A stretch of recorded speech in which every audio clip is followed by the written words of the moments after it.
मैं Venus lecturer in sociology राजकीय कन्या वरिष्ठ माध्यमिक विद्यालय किलायत में कार्यरत हूँ। मैं आज आपको कक्षा 10 के लिए विनिर्माण उद्योग के बारे में बताऊंगी।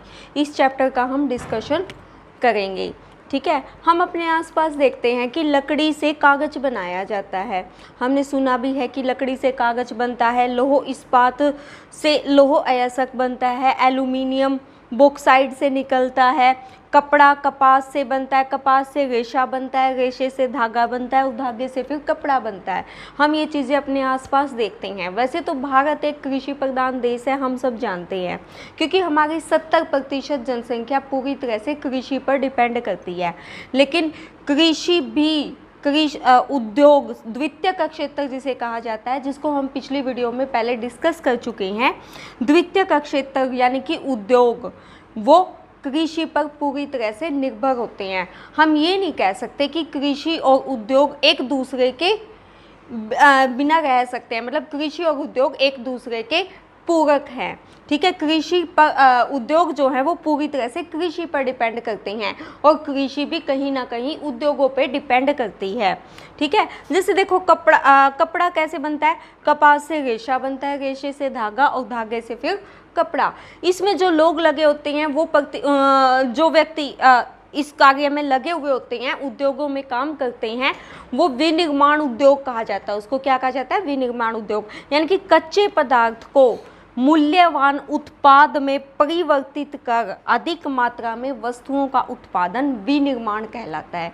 यानी कि कच्चा माल कपास को मूल्यवान उत्पाद यानी कि कपड़ा में परिवर्तित कर अधिक मात्रा में वस्तुओं का सेवाओं का उत्पादन क्या कहलाता है? अपना विनिर्माण उद्योग जितने भी हैं, विनिर्माण उद्योग जितने भी हैं, वो सारे द्वितीयक क्षेत्र में आते हैं। मीन्स लकड़ी से कागज, लकड़ी क्या हुई अपनी? कच्चा माल, और कागज क्या हुआ? मूल्यवान उत्पाद। ठीक है, यानी कि कच्चे माल को मूल्यवान उत्पाद में परिवर्तित कर अधिक मात्रा में वस्तुओं का उत्पादन विनिर्माण कहलाता है। यानी कि लकड़ी से कागज बनाना, लौह इस्पात लौह अयस्क से, एल्यूमिनियम बॉक्साइट से, कपड़ा कपास, रेशे से फिर क्या बनता है? अपना धागा। ये सारा कच्चा माल हो गया और ये तैयार माल हो गया। ठीक है, किसी भी देश का विकास किस पे डिपेंड करता है? मेन तौर पे कृषि और उद्योगों पे। यानी कि कृषि और उद्योग एक दूसरे पर पूरी तरह से डिपेंड करते हैं। दूसरा, उद्योग और विनिर्माण क्षेत्र ही हमारे देश की प्रति व्यक्ति आय को बढ़ाता है, हमारे सकल घरेलू उत्पाद को बढ़ाते हैं। सकल घरेलू उत्पाद जितना ज़्यादा हमारा उत्पादन होगा, हम अपना कंज्यूम करने के बाद, उपभोग करने के बाद हमारे देश की जनसंख्या के हिसाब से, तो हम उसको विदेशों में निर्यात करेंगे। अगर हम अच्छा उत्पादन करके विदेशों में निर्यात करेंगे और विदेशों में हमारे माल की डिमांड होगी, मांग होगी, तो क्या होगा? हमें विदेशी मुद्रा की पूर्ति होगी, विदेशी पूंजी प्राप्त होगी, हमारा देश जो है वो विकसित देशों की श्रेणी में खड़ा हो जाएगा। इसलिए विनिर्माण उद्योग किसी भी देश की रीढ़ की हड्डी माने जाते हैं।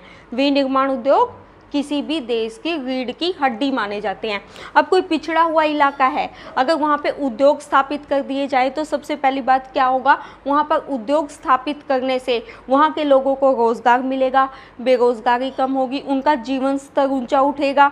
ठीक है, इसलिए द्वितीयक क्षेत्र पर किसी भी देश की अर्थव्यवस्था अपने विकास के लिए पूरी तरह से निर्भर करती है। उद्योग के महत्व पर बात करेंगे अब हम। द्वितीयक वर्ग, विनिर्माण उद्योगों के विकास से सबसे पहले प्राथमिक वर्ग जो हमारा कृषि पर पूरी तरह से डिपेंड होता है, एक नए वर्ग का उदय होता है, उसको बोलते हैं द्वितीयक वर्ग, जहाँ पे लोगों को रोजगार मिलता है, उनका जीवन स्तर ऊंचा उठता है, प्रति व्यक्ति आय में वृद्धि होती है, आर्थिक असमानता को कम करता है।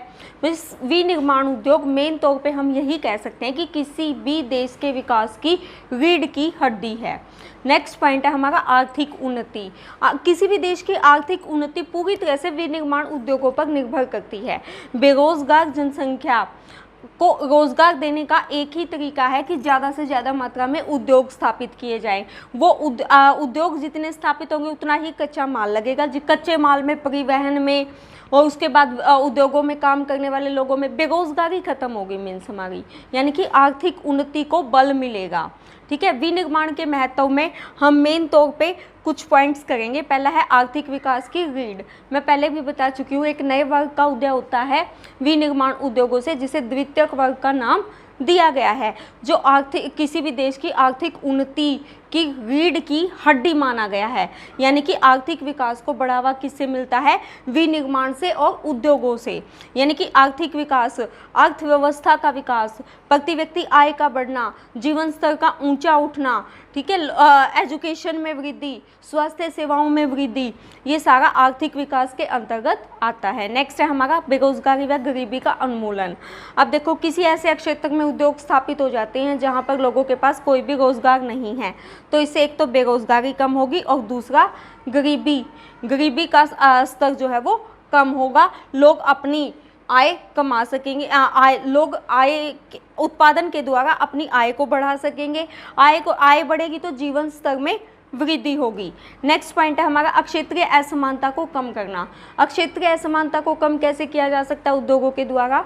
दुर्गम और आदिवासी इलाकों में उद्योग स्थापित करके वहाँ के लोगों को रोजगार देना अक्षेत्रीय असमानता को कम करने में सबसे ज़्यादा महत्वपूर्ण भूमिका निभाता है। अक्षेत्रीय मतलब जो पिछड़े हुए क्षेत्र हैं वहाँ पे बड़े उद्योगों को स्थापित करके लोगों को रोजगार के लिए उत्साहित करना, उन उद्योगों में काम करने के लिए बढ़ावा देना और उनकी शिक्षा और स्वास्थ्य की सेवाओं में वृद्धि करना अक्षेत्रीय असमानता को कम कर देगा।